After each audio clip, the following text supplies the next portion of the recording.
look at now is just how we can shift and start loading those wrists. So we might still be putting something underneath the wrist at this stage, but all we want to do is just rock backwards a little bit and then rock forwards.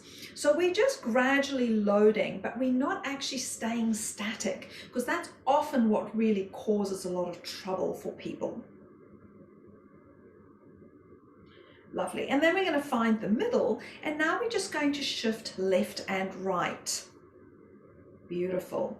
So we're just gradually loading the wrist. So whether the wrist is elevated on something or not, it doesn't really matter at this stage. We can gradually reduce as the wrist is getting better at loading. We can reduce the height of it. Good. And then we can do circles. So we can go forward, come to the side, going back, go to the side.